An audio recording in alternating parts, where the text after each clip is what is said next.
The Trump campaign promising to appeal after the former president was removed from a second state's primary ballot.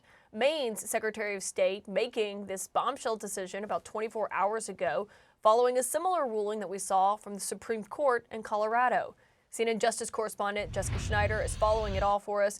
Jessica, I think the big question here is what is happening next in the Maine case, since this is not a decision by a court, but instead by a Secretary of State. Yeah, and that's why they'll have this time to appeal to the courts. They'll have to appeal Trump's team, though, pretty quickly because, like I said, this was a case decided by the Maine Secretary of State.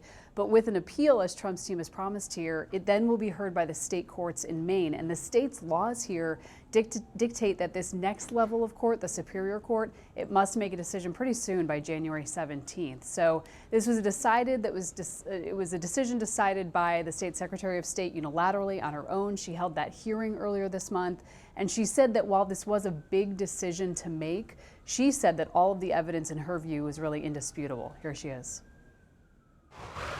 No Secretary of State has ever deprived a presidential candidate of ballot access based on Section 3 of the 14th Amendment.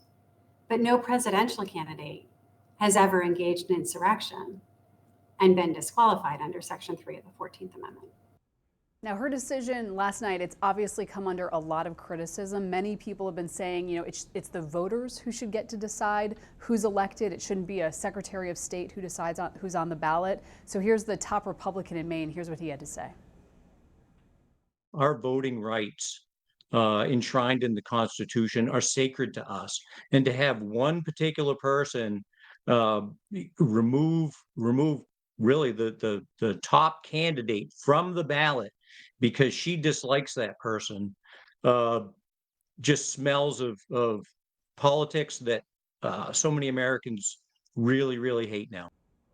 And this isn't the final word here. It'll next be heard by the state's trial court, then potentially the state's highest court. And Caitlin, it really likely will be eventually appealed to the U.S. Supreme Court, where, of course, the Colorado decision to take Trump off the ballot, it has already been appealed by the GOP in Colorado.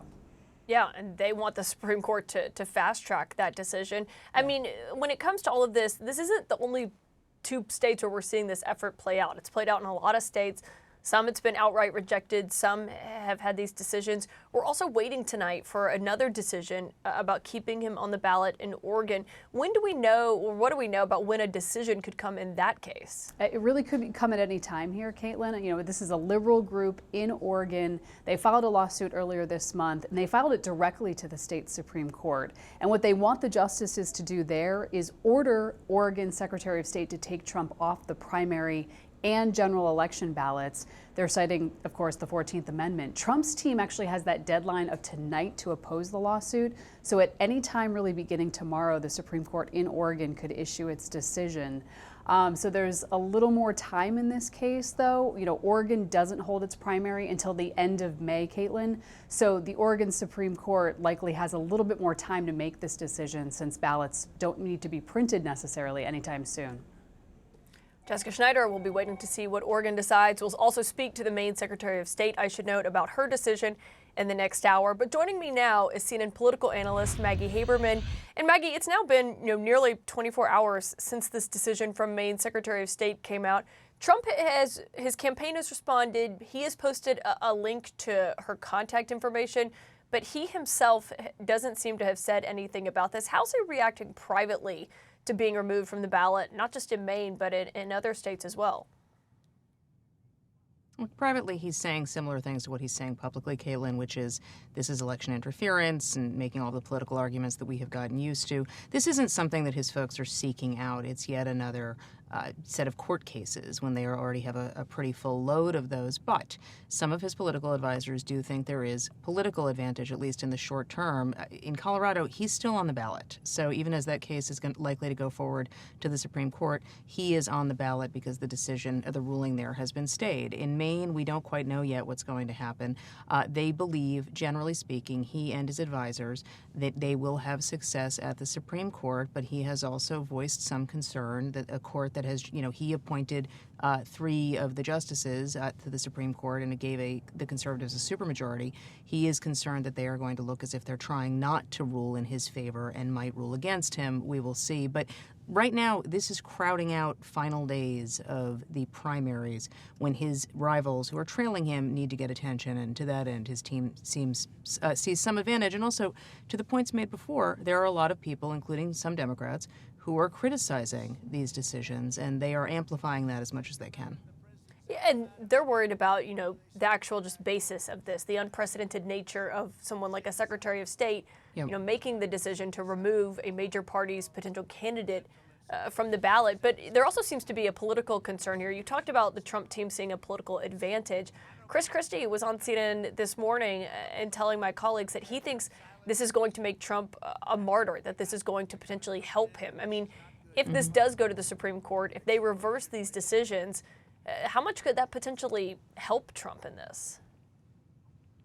That's what his team is relying on, is the idea that this plays into a broader sense that he is being victimized somehow by the system. That's been his argument the whole time for the course of the last 2 years. I think it's important to note, Caitlin, he has been indicted for things that he did. He is charged with alleged crimes based on a lot of his own actions around trying to stay in office. In the case of, the classified documents that he possessed, these were things he possessed. He argues that he had the right to have them. But again, these are things he did. And I understand that these cases are generally born out of a lot of frustration among Democrats that efforts to hold him accountable in various ways either moved slowly or didn't work at all, like the Senate impeachment trial, the second one. But with the way it's playing out right now, it could end up benefiting him because his team is collapsing all of this under the rubric of witch hunt, and they're trying to turn around all of the arguments that are used against Trump that he interfered with the democratic process and trying to suggest that's what's being done to him. Yeah, and it's not just that decision coming from the Supreme Court. I mean, they're also being asked to rule on the other claims, presidential immunity. I mean, they could have a major, place in the 2024 election. But Maggie, I have to ask you about something else that happened today, just given your obviously close coverage of not just Trump, but the people around him. Michael Cohen, obviously his former attorney, his former fixer, he is now apparently saying that he mistakenly gave his attorney these non-existent case citations that were generated by artificial intelligence, by Google's Bard system, which were then submitted to a judge as a part of his argument. What do you make of that? Look, I think that this has been an issue since we learned of the fact that these cases did not exist, and the question was, how did this come to be? He is owning it, and he said, I think in a court filing that was unsealed today, that he had done this, that it was a mistake, and that he did not realize how this was going to be used. He didn't realize that the lawyer who submitted the filing using these non-existent cases wasn't going to check to make sure that they did, and so that is something I think he will point to say